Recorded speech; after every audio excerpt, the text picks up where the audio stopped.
बहुत समय पहले की बात है। एक सुनहरे गर्मी के दिन एक माँ बत्तख अपने अंडों पर बैठी थी। वह अपने बच्चों के आने का इंतजार कर रही थी। कई दिनों के बाद एक एक करके अंडे फूटने लगे और उनमें से सबसे प्यारे पीले बत्तख के बच्चे निकले, जो चींची करते हुए इधर-उधर डगमगाते हुए चल रहे थे। सभी अंडों के अलावा एक अंडा था, जो बाकी से बड़ा और गहरे रंग का था। माँ बत्तख सोच में पड़ गई। यह सबसे बड़ा अंडा है जो मैंने कभी देखा है। कई दिन और बीत गए और माँ बत्तख ने उस बड़े अंडे पर बैठना जारी रखा। आखिरकार वह दिन आया जब बड़ा अंडा फूटा।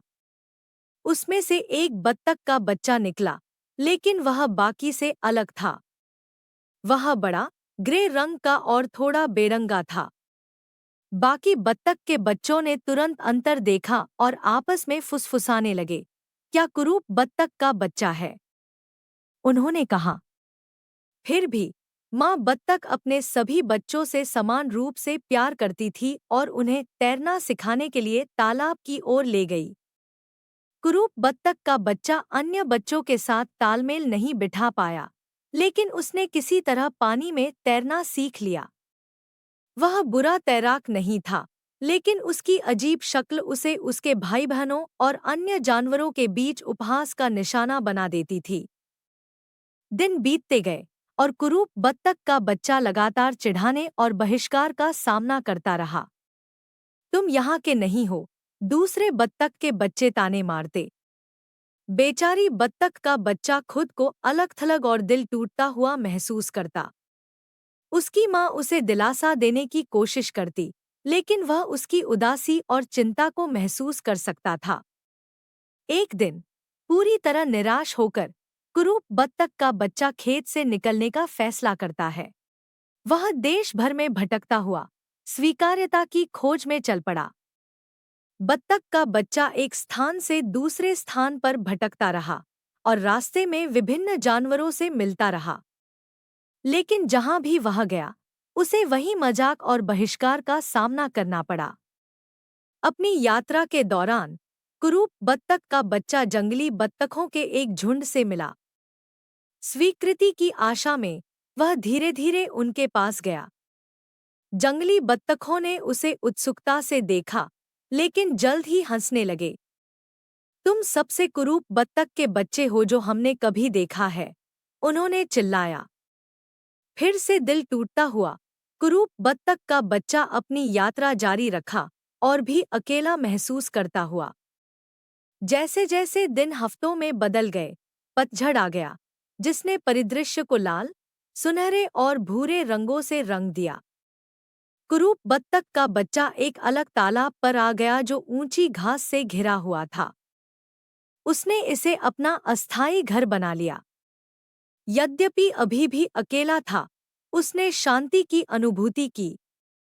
एक ठंडे पतझड़ के दिन, कुरूप बत्तख का बच्चा आकाश में उड़ते हुए सफेद पक्षियों के एक झुंड को देखता है। वे हंस थे और उनकी सुंदरता ने उसकी सांसें रोक दी। बत्तख के बच्चे ने पहले कभी ऐसे शानदार प्राणी नहीं देखे थे। उनके आसमान में उड़ने को देखते हुए उसके दिल में एक गहरी लालसा जागी और उसने सोचा कि काश वह भी उतना ही सुंदर और सुंदर हो पाता। सर्दी आ गई और तालाब जमने लगा। कुरूप बत्तख का बच्चा सर्दी में जीवित रहने के लिए संघर्ष कर रहा था। उसे जहां भी आश्रय मिला, वहां उसने शरण ली और भोजन की खोज की, लेकिन यह एक कठिन और अकेला समय था। एक रात, जब बर्फ भारी रूप से गिर रही थी, बत्तख का बच्चा घास में सिमट गया, कांपता हुआ और सोचता हुआ कि क्या उसे कभी ऐसी जगह मिलेगी जहां वह स्वीकार्य हो। जैसे जैसे सर्दी धीरे धीरे वसंत में बदल रही थी, सूरज की गर्मी ने बर्फ और बर्फ को पिघला दिया। कुरूप बत्तख का बच्चा अब 1 साल बड़ा, काफी बढ़ चुका था, हालांकि वह खुद को अभी भी बेढंगा और बदसूरत ही मानता था। उसने तालाब छोड़ने और फिर से अन्वेषण करने का फैसला किया। एक दिन, जब वह एक घास के मैदान में भटक रहा था, बत्तख का बच्चा एक खूबसूरत झील पर पहुंच गया। पानी साफ और चमकदार था, जो नीले आकाश और उसके चारों ओर खिलते फूलों को प्रतिबिंबित कर रहा था। उसकी आश्चर्य की बात थी, उसने देखा कि वही हंसों का झुंड वहां मौजूद था जिसे उसने महीनों पहले देखा था। आश्चर्य और डर के मिश्रण के साथ कुरूप बत्तख का बच्चा हंसों के पास गया। उसने उम्मीद की थी कि वे भी उसे वैसे ही छोड़ देंगे जैसे बाकी सबने किया था। लेकिन उसकी हैरानी की बात यह थी कि हंस उसके पास धीरे धीरे आए। उन्होंने उसे घेर लिया, उनकी आंखें उत्सुकता और दया से भरी हुई थी। कुरूप बत्तख का बच्चा हतप्रभ महसूस कर रहा था और शर्म से अपना सिर झुका लिया। जब उसने साफ पानी में अपनी परछाई देखी, तो वह चौंक गया। वापस देखने वाला एक बदसूरत, बेढंगा बत्तख का बच्चा नहीं था बल्कि एक सुंदर, सुंदर हंस था। उसके पंख शुद्ध सफेद थे और उसकी गर्दन लंबी और सुंदर थी। उसने सर्दी के दौरान बिना यह महसूस किए बदल लिया था। हंसों में से एक उसके पास आया और कोमलता से बोला, तुम हम में से एक हो। तुम एक हंस हो। यह एहसास उसके ऊपर हावी हो गया और उसकी आंखों में खुशी के आंसू भर गए। आखिरकार उसे वह जगह मिल गई थी जहां वह था।